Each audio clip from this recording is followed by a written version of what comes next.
कौलापूर विमानतळाचा प्रश्न लवकरच मार्गी लावणार.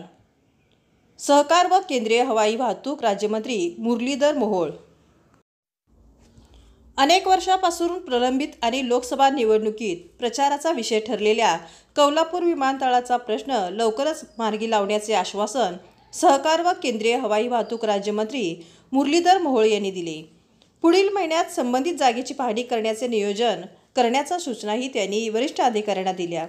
भाजपा अनुसूचित जाती मोर्चाचे प्रदेश सरचिटणीस मोहन वनखंडे यांनी पुण्यात मोहोळ यांची भेट घेऊन त्यांना कौलापूर विमानतळासंदर्भात निवेदन दिले. कौलापूर विमानतळाचा प्रश्न गेल्या अनेक वर्षांपासून प्रलंबित आहे.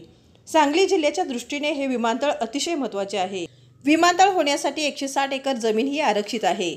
या जागी 1966 साली तत्कालीन मुख्यमंत्री यशवंतराव चव्हाण यांचे विमान यशस्वीरित्या लँडिंग झाले होते. त्यानंतर या विमानतळ निर्मितीकडे दुर्लक्ष झाले आहे.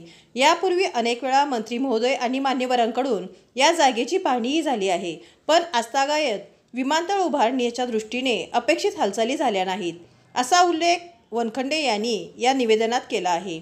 सांगली जिल्हा हा कृषी संपन्न आहे. येथील बेदाणा, हळद यासह अनेक शेती उत्पादित वस्तू परदेशात निर्यात केल्या जातात. मिरज हे आंतरराष्ट्रीय कीर्तीचे आरोग्य केंद्र आहे. येथे देशविदेशातून रुग्ण उपचारासाठी येत असतात. सांगली मिरज शहरालगत औद्योगिक क्षेत्रही चांगल्या स्वरूपात आहे. शिवाय हा भाग कर्नाटक राज्याशी संलग्न आहे. याचा विचार करून कौलापूर येथे विमानतळ उभे केल्यास येथील असंख्य नागरिकांना त्याचा फायदा होणार आहे. त्यामुळे या मागणीचा गांभीर्याने विचार करून केंद्र शासनातर्फे मंजूर असणाऱ्या या जागी तांत्रिक गोष्टीची पूर्तता करून विमानतळ मंजूर करावे, असा उल्लेख या निवेदनात करण्यात आला आहे.